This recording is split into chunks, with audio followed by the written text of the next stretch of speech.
Bismillah, alhamdulillah, wa salatu wa salamu ala rasulillah, wa alihi wa sahbihi wa man wala.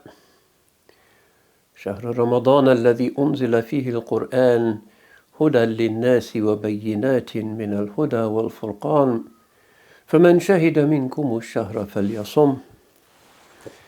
Moving much deeper now into this extraordinary time, we reflect on it being the month of the Quran. Ramadan is so much, there are so many features to it, every aspect of the religion is accentuated at this time. And what I want to talk about in this little segment is another of the great lady scholars of the second generation of Islam, the Tabi'in, those who knew the Sahaba, the companions of the Holy Prophet, alayhi salatu wasalam, but had not had the great good fortune and blessing of having seen the Chosen One, salawatullahi wasalamuhu alayhi. And the one that I want to talk about today is a lady called Hujayma bint Huyay. Most Muslims haven't heard of her. But when you give her kunya, which is the patronymic, you get Umm Al-Darda, and everybody who's read any hadith immediately lights up and they say, oh, we know who Umm Al-Darda was, and wasn't she amazing? She is known in particular for her partnership with her husband, Abu Darda. So he's Abu Darda and she is Umm Al-Darda, and the partnership, really you could say it was a Quranic marriage, because they were just teaching each other all the time, reminding each other all the time, checking each other's memorization all the time, teaching together wherever they lived. Umm Al-Darda was one of the great preservers of the Holy Quran of her generation. He was from the Ansar, one of the Sahaba, from Bani Khazraj, one of the two great Arab tribes of Medina.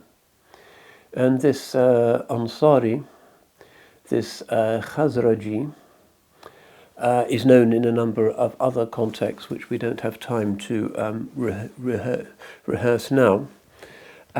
We know, for instance, that he was the spiritual brother of Salman al-Farisi, the famous moment after the Muhajirin reach Medina al-Munawwara, and the Holy Prophet establishes ties of brotherhood between the Muhajirin and the Ansar, and his local brother was Salman al-Farisi, of course, is well known as one of the great spiritual initiates amongst the Sahaba.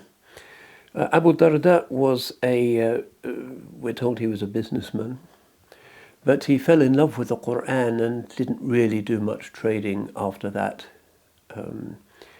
He just dedicated himself to learning the Quran, to preserving the Quran, to knowing everything he possibly could about the Quran. Later on, when he becomes the very first Muslim judge, Qadi of Damascus, Omar ibn al-Khattab radiallahu anh, appoints him to this important job. He continues to teach Quran, and we have to this day the famous Damascus readings. They're basically called the Damascus readings because of his presence in the mosque in Damascus. That's where he's buried. His grave is known, and even his students, most of the subsequent qadis, chief judges of Damascus, were his students, or the students of his students, even people like Sayyid ibn al-Musayyib, and subsequently, for the next 100 years at least. So a kind of dynasty of Quran-oriented qadis is established when he makes his hijrah to Damascus. But the marriage, well, one can get confused because there were two Umm Al-Dardas, because he marries twice. The first lady is called Khayra. She is considered to be a Sahabiya. She is a companion of the Chosen One, alayhi salatu wasalam. She dies, and he marries the second Umm Al-Darda. So they're called the elder and the younger, Umm Al-Darda al-Kubra, Umm Al-Darda al-Sughra. Even though there is actually a dispute among some of the hadith scholars as to whether it really was two separate Dardas or whether it's one person. But the dominant view, the correct view, is that it's actually two wives. They're two women called Al-Darda and Hujayma, radiallahu anha, is the second. It seems, though we don't know the details, that she marries him when she's really young. And she memorizes the Quran with his help. The new husband teaches her the Quran. And we get a hint of, what the situation was like in one of the historians who has this charming image, which I'd like to read. كانت أم الدرداء الصغرى يتيمة في حجر أبي الدرداء. Al-Darda, the younger, was an orphan girl in the protection of Abu Darda. تختلف معه في برنس تصلي في صفوف الرجال. And she'd go about with him in his cloak, which presumably means something like he was carrying her. And she would pray in the same line as the men, so she must have been pretty small. وتجلس في حلق القراء تعلم القرآن. And she would sit in the circles of the Quran reciters, instructing them in Quran. That's what the text says. حتى قال لها أبو الدرداء يوما الحقي بصفوف النساء. Until one day, Abu Darda just says to her, pray in the row of the women. So from a very early age, this great Tabi'iyya is a Quran-oriented person. She also transmits hadith from her husband, Abu Darda, and that's known in some of the isnads, but also from Salman al-Farisi. She studies under Abu Huraira. She studies under Aisha. We saw last time the enormous centrality of Aisha bint Abi Bakr in the circles of hadith in early Islam. And they seem to have had, again, it was another of these marriages amongst the early Muslims that was really strong. So we have, for instance, when her husband Abu Darda was on his deathbed, she says this interesting thing: إنك خطبتني إلى أهلي في الدنيا فأنكحوك وأنا أخطبك إلى نفسك في الآخرة.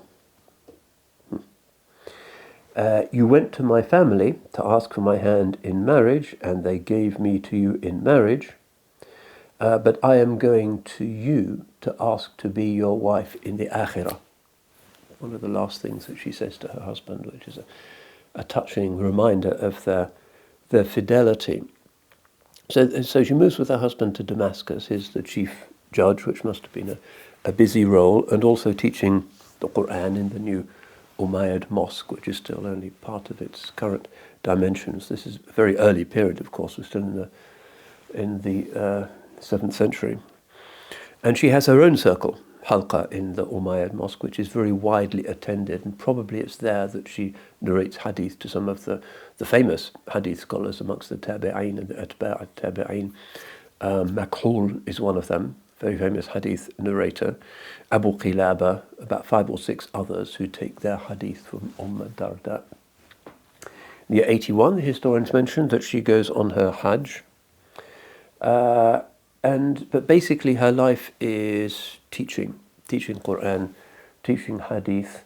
Even the Khulafa of the Bani Umayyah go to the mosque to listen to her classes. And this image of a class given by a woman is quite characteristic of early Islam. It becomes less common later on, even though there are women's madrasas and there are contexts where a male scholar can receive ijazah from a female scholar. Ibn Hajar al-Asqalani's wife, Inas Khatun, had a lot of major male pupils, but in this early period, it was just the normal thing. And of course, the example of Aisha radiallahu anha teaching after her bereavement in the Haram in Medina was the unanswerable example for this. So we have a few anecdotes about what that world was like.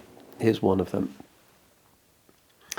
كان عبد الملك ابن مروان جالسا في صخرة بيت المقدس بالمسجد الأقصى Once Abdul Malik bin Marwan, who's one of the major Umayyad caliphs, was sitting on the rock of Jerusalem in Al-Aqsa. Wa Umm Al-Darda ma'ahu jalisa, and Al-Darda was sitting with him. حتى إذا قام وقامت تتوكأ على عبد الملك حتى نودي لصلاة المغرب يدخل بها المسجد فتجلس مع النساء ويمضي عبد الملك إلى المقام يصلي بالناس. Now the indication of how things were in those early times in the blessed places of the third of the Haramain. So Al-Darda was sitting with him until when he got up, she got up and she would lean on him. By this time she's really old. She dies at a great age. Until the adhan for the Maghrib prayer is given and they together were going to the mosque. She would sit with the women. Abdul Malik would go and lead the congregation in prayer. And again, there are a lot of these accounts that indicate that present-day Taliban styles of absolute segregation are just not what the Sahaba and the Tabi'in were about, even though modesty, absolute correctness was the order of the day. كان عبد الملك بن مروان كثيرا ما يجلس إلى أم الدرداء بدمشق في مؤخر الجامع الأموي. Abdul Malik bin Marwan used often to go to sit with, keep the company of, to learn from Al-Darda in a particular corner of the Umayyad mosque in Damascus. And then here's the last one that indicates the spiritual nature of her life and her complete disinterest in worldly things. Rawa Maymun bin Mihran, now this is a major hadith scholar of Kufa, one of the great early muhaddithin, anha qalat, so he described her as saying, قال لي أبو الدرداء, she said, Abu Darda, my husband, once said to me, لا تسألي أحدا شيئا, don't ever ask anybody for anything, because the people of dunya and they don't take. The hadith scholars, the Quran scholars, they give, they don't take. فقلت وإن احتجت, and I said, even if I'm in need. قال, and he said, تتبعي الحصادين فانظري ما يسقط منهم فخذيه فاقبطيه ثم اطحنيه وكلي. Go to the fields and follow the people who are gathering the harvest. Look around to see what grain has fallen. Take it up, put it under your arm, and then at home grind it and eat. That again is an example of putting the ascetical view into practice. So what do we find? We find this in her life and her blessed life with her husband in this extreme poverty. Not a kind of nun-like or monk-like withdrawal from the world, but in fact they're right at the center of their society. She's at the center of the academic life. She's crucial for the transmission of hadith and the conveyance of Quran. Her husband is crucial for the law, the functioning of society, because he's the chief justice of the capital, Damascus. But at the same time, they are spending time with the Khalifas. Some of the Umayyad caliphs were known for their interest in wine, women, and song. But this is often a position of the ulama that without taking anything and without relying on rulers in any way, they will spend time with them. Why? Not because they have anything to offer, but in order that those people should not be just cut off completely from religion and from the flow of religion amongst the scholars and the population. And that's difficult to do without being influenced and contaminated, but nonetheless, this was her way. Radiallahu anha. So we hope in this month of the Quran, inshallah, that we will remember the efforts made by the early Muslims in their preservation of the Quran and their love of the Quran, and that we'll have something of that love for the Quran, for its sounds, for its pulses, for its harmonies, for its beauty in our hearts. And that as we listen to the Quran in this blessed month, inshallah, we will have some sense of why it was that they just fell in love with Allah's book and wanted to dedicate their lives not to dunya but to this extraordinary book that has come from heaven. Barakallahu fikum wal afu minkum. Wassalamu alaikum wa rahmatullah wa barakatuh.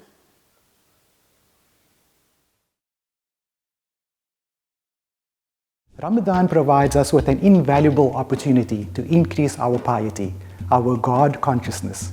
It is also an opportune time to give generously in charity. As an independent institution of higher education and a registered charity, our work relies on the generosity of individuals like you.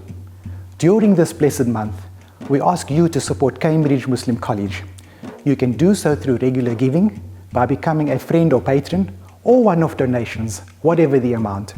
This Ramadan, our goal is to make 10,000 new friends. Head to the donate page on our website, become a friend for as little as £5 a month, and help us continue delivering educational programs like this for the wider community, training the next generation of Muslim scholars, thinkers, and leaders.